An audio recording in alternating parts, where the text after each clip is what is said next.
The problem is having mass groups, literally 100 million plus people displaced. What do you do to all those people to give them some sort of a sense of meaning? You're essentially redefining life for them. Sure. That's a good point. Okay, I don't have the answer to that question. That's the problem. I don't think anybody does. Bernie Sanders went on Joe Rogan expecting a friendly talk about how dangerous Trump is. He thought he would get to repeat the usual lines about authoritarianism and attacks on the media. But the moment he brought it up, Joe pushed back with some obvious details that Bernie clearly didn't see coming. So let's start with how Bernie opened the conversation and how his whole angle fell apart almost right away. And I gotta say, I mean, one of the things, and there was a lot of arguments about Trump, that worries me very, very much is this movement toward authoritarianism and going after media, suing media, taking away the authority that Congress has. Bernie starts the conversation with the same warning he's been repeating for years. He says Trump is sliding into authoritarian behavior, that he's suing media companies to scare them, and that he's trying to take away the power of Congress. He adds that journalists are being intimidated and that this kind of behavior is dangerous for democracy. But if you listen closely, he never names any real examples at first. He expects the audience to fill in the blanks with whatever they've heard on cable news. Bernie talks like lawsuits alone prove Trump wants to shut people up, and that's where he thinks the conversation will stay. But Joe Rogan picks one of the lawsuits Bernie seems to be talking about and puts it on the table. He brings up the CBS and 60 Minutes situation. Instead of agreeing that the lawsuit was part of some authoritarian plan, he asks if there might actually be a reason behind it. When you say suing media, are you talking about the CBS lawsuit? Among other things. He has... Right, but don't you think there's a real issue with what they did? No. Bernie tries to brush it off. He says Trump probably just got mad over a dumb question and decided to sue because he didn't like it. He acts like it's petty, like it's no different than someone throwing a fit because an interviewer was rude. He doesn't even mention what the interview was about or what CBS did. He wants the audience to think Trump is just being thin-skinned and trying to bully reporters. But that's when Joe Rogan explains that the issue wasn't about a weird question. It was about changing the meaning of the interview. He reveals that Kamala Harris gave a messy, rambling answer to a question. Instead of airing that, the network swapped in a different answer from another part of the interview to make her look better and more clear. You don't think that there's a real issue in editing conversations to give someone an answer that's different than what they really answered? He points out that this isn't normal editing. It can change how the audience understands the person being interviewed. It takes away the real reaction and replaces it with something cleaner that didn't actually happen in that moment. Rogan says that when you edit someone like that, you're not reporting anymore. You're shaping the story to make someone look a certain way. He calls it a dangerous path because it stops being journalism and starts becoming a tool. And Bernie knows this is a bad look, especially if the interview misleads voters during an election season. But instead of acknowledging that this might be a problem, he doesn't address the editing or the idea that maybe some lawsuits are about holding people accountable when they cross a line. He pivots away because the more details come out, the weaker his argument sounds. He is suing CBS for this Kamala Harris interview. So do I think, I cannot tell you the number of stories done about me that were not good stories, right? That were dishonest stories. That's what a free press is about. You don't like it, you gotta live with it. After Joe Rogan pushes back on the CBS example, Bernie tries to move the conversation somewhere else. He brings up another lawsuit and says Trump went after the Des Moines Register just because of a poll he didn't like. Bernie says it like Trump was just upset over bad numbers and decided to punish the paper out of ego. But that leaves out the one thing that actually matters: what the poll claimed and how wrong it turned out to be. Right before the election, that poll showed Kamala Harris leading Trump by 3 points in Iowa. The media ran with it like it was a serious snapshot of reality. Headlines and commentary made it sound like Iowa was slipping away from him.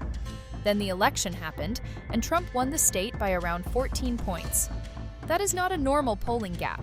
That is not a small miss. That is the kind of swing that makes people think something was off. Whether it was bad data, shady methods, or lazy reporting. It's not crazy to ask how that poll got published, but Bernie skips over all of that. He doesn't talk about the impact that kind of poll could have on voters or momentum going into an election. He doesn't even hint at how a faulty poll could influence turnout or headlines. He just says Trump sued because he didn't like the results. It sounds simple, But it also sounds like someone who doesn't want to admit there could be more to the story. Well, what about the other the other lawsuit with the conversation that they had with Kamala Harris, where they edited the answers that she had to make it look more precise? 60 Minutes, they were suing 60 Minutes. Yes. Is, to my mind, historically, been around for a very long time.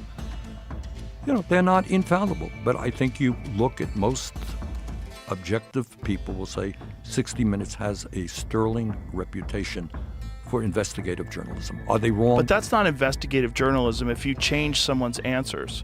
All If right. you ask her a question and she comes with a rambling answer that doesn't make sense, and you edit that out and insert another answer to a different question but- that seems more cogent. All right. So Rogan pushes again, asking for more clarity. And that's when Bernie reaches for another line instead of addressing the real problem. He tries to stack lawsuits together like they're all the same thing without explaining any single one in detail.